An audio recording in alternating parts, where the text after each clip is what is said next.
Bonjour mes élèves. Alors, après avoir fini la première séance, on va continuer maintenant avec les leçons de Ville du futur. Atëherë në spasi përfunduam orën e parë për emrat pronor, ushtrimet me përemrat. Orën e dytë do të vazhdojmë me tekstin leçon de Ville du futur, qytetet e së ardhmes. Atëherë, siç e shikoni, ndodhemi në faqen 84 tashmë dhe kjo temë do të zhvillohet për 2 orë mësimi. Sot do të shikojmë vetëm tekstin dhe do të punojmë me përkthimin dhe me leximin e tekstit. Orës tjetër do të diskutojmë më pas pyetjet dhe do të më tregoni me fjalët e juaja se si e përshkruan personazhi qytetin. Atëherë, pa humbur kohë, shikoni kemi 2 pjesë teksti. Pjesa parë A dhe pjesa e dytë B. Bëhet fjalë për një djalë, Emil. En 2010, Emil trouve chez son grand-père une machine à voyage dans le temps. Pour son premier voyage, il va en 2065 et trouve sa ville, sans port recouvert en partie par la mer. Në 2010, Emil gjen tek gjyshi i tij një makinë udhëtimi në kohë. Për udhëtimin e tij të parë, pra, ai shkon në 2065 dhe shikon qytetin e tij sën port të mbuluar pjesë më të madhe nga deti. Do të shikoni se si e përshkruan ai qytetin e tij. Është ky përshkrim këtu.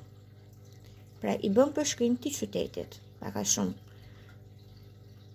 Ndërsa në pjesën e dytë, pasi kthehet de retour en 2010, Emile change ses habitudes.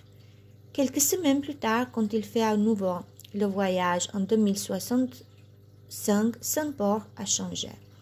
Atëherë, pasi kthehet në 2010-ën, Emil ndryshon zakonet e tij, pra mënyrën se si sillet. Disa javë më vonë, ai bën të njëjtin udhëtim në 2065-ën në son port, por ai ka ndryshuar. Dhe do shikoni se si e shikon ai qytetin. Përsëri në 2065, por duke pasur parasysh ndryshimet në sjelljen e tij, pra ndryshimet e njerëzve. Atëherë dëgjojmë një herë pjesën e parë. A. De près, c'est encore plus impressionnant. La ville semble à portée de main, pourtant définitivement inatteignable. Je reconnais la plupart des bâtiments, jaunis de lichen. Les habitations individuelles émergent à peine, tandis que la mairie, le collège, l'église demeurent bien visibles, reliés par des rues noyées qui évoquent une Venise sinistre. Il est tôt et pourtant la chaleur a déjà repris de sa vigueur. Tout en parlant, Dwight met l'embarcation à l'eau. J'ai juste le temps de sauter à bord. La mer est calme, claire. Je devine avec effroi ce qui était auparavant le sol, 6 ou 7 mètres en dessous de nous. Plus loin, 5 étages de la cité des Bleuets se dressent hors de l'eau, carcasse vide, iceberg de béton. Celui-là, il a été exploré 1000 fois. Nous passons au-dessus de l'hypermarché. Fasciné par le spectacle de mon quartier vu d'en haut, j'ai l'impression de voyager en dirigeable. Jean-Michel Paillet. Alors, vous avez écouté le texte. Pasi dëgjuat tekstin, fjalët e reja duket sikur janë shumë, por i keni të gjitha të shpjeguara më poshtë. Inatteignable, më fani, keni një herë porte de më e ka prej dore. Më pas keni inatteignable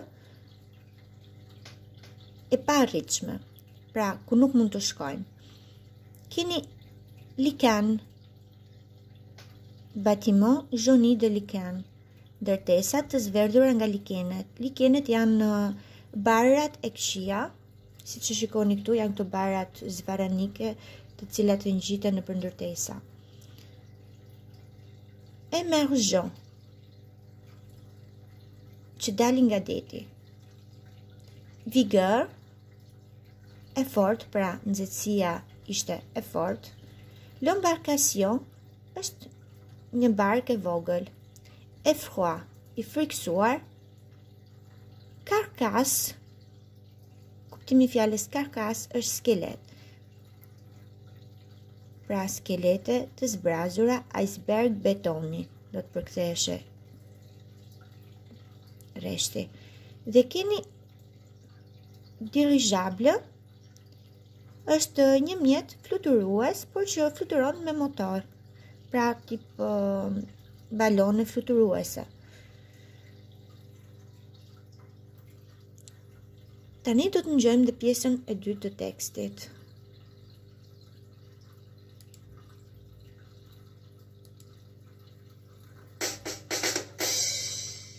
Texte B. Tout en pédalant, j'observe les constructions alignées sur la rue et je remarque alors que leurs façades sont en fait réalisées avec un seul et même matériau. Des centaines de milliers de minuscules cellules, de pixels. Il s'agit d'écrans gigantesques qui donnent à l'immeuble le style que ses occupants choisissent. Plus loin, je découvre une autre fonction de cette technologie. Des façades entières peuvent se transformer en écrans sur lesquels des pubs muettes défilent. J'imagine qu'il suffit d'un clic pour transformer le décor d'une rue, permettant aux habitants de se dépayser sans voyager. Les passants ne semblent pas prêter attention à tout cela. Ils marchent la tête baissée. Est-ce pour éviter l'œil scrutateur des caméras? Soudain, un visage s'affiche et mon corps entier se couvre de sueur avant que je prenne réellement conscience de ce que je vois. Sur toute la surface de l'immeuble, mon portrait apparaît, dominant la place. Et le commentaire qui se déroule en dessous ne laisse aucun doute. Toute personne permettant l'arrestation de cet individu touchera une récompense de 2000 échos. Je suis recherché. Jean-Michel Paillet. Alors, vous avez écouté maintenant la description d'une autre façon. Atëherë, tashmë pat një përshkrim tjetër. Nuk ishim më një qytet brenda në ujë të përmbytur, por kemi një qytet tepër të zhvilluar me ekrane të mëdha ku çdo pamje ndryshonte, mjaftonte të shtypje një buton, thoshte. Kishte përshkrimin e rrugëve, përshkrimin e njerëzve, se si dukeshin, si ecnin rrugës, dhe në fund ndodh diçka. Do më tregoni juve se çfarë është ajo që kuptoni nga ky teksti. Atëherë lexoni me kujdes dhe përpiquni që ta përktheni tekstin.